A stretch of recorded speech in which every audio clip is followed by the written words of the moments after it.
కొద్దిసేపటి క్రితం విడుదలైనటువంటి ఎమ్మెల్యే కోటాకు సంబంధించినటువంటి ఎమ్మెల్సీల లిస్టులో ఎన్ఎస్సిఐ రాష్ట్ర అధ్యక్షుడు బల్మూరి వెంకట్ పేరు అయితే రావడం జరిగింది. అన్న కంగ్రాచులేషన్స్ ముందుగా మీకు. ఎన్ఎస్సిఐ రాష్ట్ర అధ్యక్షుడిగా ఇన్ని రోజులు చూడడం జరిగింది, ఇప్పుడు అప్కమింగ్ ఎమ్మెల్సీగా చూడబోతున్నాం. ఎట్లా అనిపిస్తుంది? పార్టీ అధిష్టానం తీసుకున్నటువంటి నిర్ణయాన్ని ఎట్లా చూస్తారు? ఒక కార్యకర్త పార్టీ కోసం కష్టపడితే గత ఎన్నో సంవత్సరాలుగా ఇంత కష్టపడితే మీ పార్టీ నేను గుర్తించిందని మాట్లాడిన ప్రతి ఒక్క వ్యక్తికి ఈరోజు పార్టీ నికార్సుగా పార్టీ కోసం కష్టపడితే తప్పనిసరిగా ఏ రకంగా రికగ్నిషన్ ఇస్తారో చూడడం జరిగింది.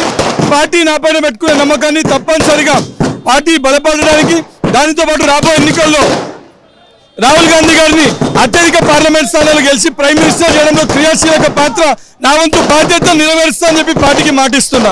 ఇప్పటికే చాలా విషయాలలో మీరు జైల్లో పాలైనటువంటి పరిస్థితి చూడడం జరిగింది. ఇప్పుడు మిమ్మల్ని ఎవరైతే జైల్లో పెట్టారో వాళ్ళే మీ వెనకాల కాపలా కాసినటువంటి పరిస్థితి, ఐ మీన్ సెక్యూరిటీ ఇవ్వాల్సినటువంటి పరిస్థితి వస్తుంది. ఈ ఫీల్ ఎలా ఉంది? దాంతో పాటుగా మీరు దేశంలోనే అత్యంత భిన్న ఎమ్మెల్సీగా కాబోతున్నారు. ఈ రోజు ఏదైతే 10 సంవత్సరాలు నేను పడ్డ కష్టానికి పార్టీ యొక్క నికాసైన కార్యకర్తని గుర్తించి నాకు ఒక స్థానాన్ని కల్పించారు. ఏదైతే మొన్నటి వరకు నా పైన సరే కేసులు పెట్టిన వ్యక్తులు వారి యొక్క వృత్తిపరంగా వారి డ్యూటీ వారు నిర్వహించారు. ఈ రోజు తెలంగాణ అభివృద్ధి కోసం బంగారు తెలంగాణ ధ్యేయంగా రేవంత్ అన్న గారి నాయకత్వంలో బట్టి గారి సూచనల మేరకు మా మంత్రివర్గం ఇచ్చే వారి యొక్క సలహా సూచనలతో శాసన మండలిలో జీవన్ రెడ్డి గారి ఆదేశాల మేరకు తప్పనిసరిగా ఈ యొక్క తెలంగాణ రాష్ట్ర అభివృద్ధి కోసం నా వంతు పాత్రను పోషిస్తాం. ఎప్పుడు నామినేషన్ అయిపోతున్నారు? రేపటికి లాస్ట్ డేట్ కనబడతా ఉంది. రేపు ఉదయం 11 గంటలకి మా కాంగ్రెస్ పార్టీ ఎమ్మెల్యేలతో కాంగ్రెస్ పార్టీ ఏదైతే మా ఇన్ఛార్జ్ దీపదాస్ మున్షి గారితో, రోహిత్ చౌదరి గారితో, దానితో పాటు మన్సూర్ అలీ ఖాన్ గారితో పూర్తి కాంగ్రెస్ పార్టీ నాయకత్వంతో నామినేషన్ దాఖలు చేయబోతుంది. వేలాదిగా మీ వెంట నడిచినటువంటి ఈ యొక్క అభిమానానికి లేకపోతే ఎన్ఎస్సిఐ కార్యకర్తలకు బల్మూరి వెంకట్ ఏం చెప్పగలరు?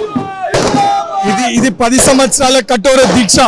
ఆ దీక్షకి ఈ రోజు ఫలితం వచ్చింది. కేవలం బల్మూరి వెంకట్ గెలుపు కాదు, తెలంగాణ రాష్ట్ర వ్యాప్తంగా ఉన్న ప్రతి ఒక్క ఎన్ఎస్సిఐ యోజన కాంగ్రెస్ సైనికుల యొక్క గెలుపు.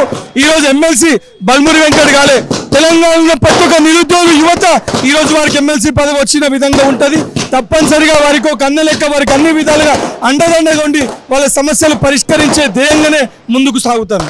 ఇదే సందర్భంలో చాలా మంది పేర్లు వినబడ్డాయి, కానీ అనూహ్యంగా తెర మీదకి వచ్చింది. మొత్తానికి అయితే ఎమ్మెల్సీ అనౌన్స్మెంట్ దాదాపుగా పూర్తయిపోయింది. కేసీ వేణుగోపాల్ నుంచి లెటర్ కూడా వచ్చినాడు. మొదటిసారిగా ఈ తీపి వార్త ఎవరి నోటి నుంచి విన్నారు?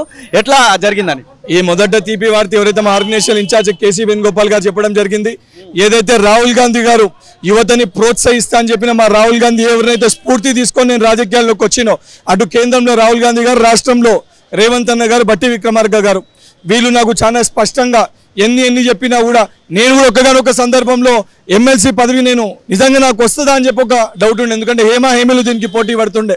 కానీ వయస్సు ముఖ్యం కాదు, ఎవరైతే నువ్వు పడ్డ కష్టానికి తప్పనిసరిగా నీకు ఎమ్మెల్సీ ఇవ్వాల్సిందని చెప్పి పూర్తి కాంగ్రెస్ పార్టీ నాయకత్వం బల్మూరి వెంకట్ కేవలం ఒక వ్యక్తులకు కాదు, ఎంటైర్ కాంగ్రెస్ పార్టీలో జగ్గారెడ్డి అన్న కానివ్వండి, మా అక్క సీతక్క కానివ్వండి, ఉత్తమ్ కుమార్ రెడ్డి గారు కానివ్వండి, శ్రీధర్ అన్న కానివ్వండి, పొన్నం ప్రభాకర్ అన్న కానివ్వండి, తుమ్మల నాగేశ్వరరావు గారు, పొంగులేటి శ్రీనివాస్ రెడ్డి గారు, ప్రతి ఒక్క మంత్రి ప్రతి ఒక్క ఎమ్మెల్యే వాళ్ళ సొంత తమ్ముని లెక్క భావించి ఏకాభిప్రాయంతో ఈరోజు నన్ను ఎమ్మెల్సీగా నన్ను ఆశీర్వదించారు.